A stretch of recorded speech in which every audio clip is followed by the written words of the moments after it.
Pinaiimbestigahan na ni Manila Mayor Isko Moreno ang dalawang security guard na nag-viral matapos namanong mambugbog ng ilang kabataan sa lungsod. Gate ni Mayor Isko, hindi trabaho ng security guard ang pagpupulis na nakalaan lamang sa Philippine National Police. Alamin ang detalye sa balita ni Ella Corazon.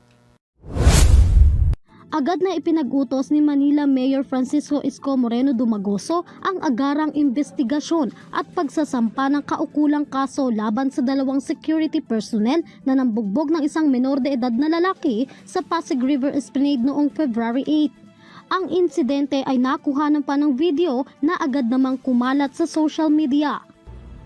Full-scale investigation to the abuse of those guards. Ulitin ko, guards should be guarding property. They're not policing the streets. They're not allowed. Even you go to PNP when they get their license, they are not allowed to police the streets. Streets, alleys, boulevards, or any public places is under the PNP for peace and order situation. Yun ang direktiba nila. Hindi natin pwede payagan yung mga gwardiya na ganyan. If this will be not punished, not attended to, then there will be chaos in our streets.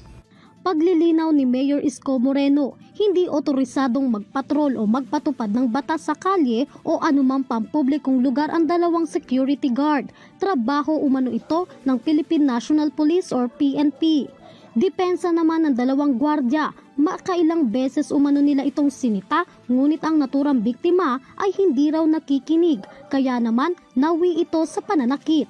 That time, Nagbisikleta. nagbisikleta po sir, sinita po ng kasama namin. Tama.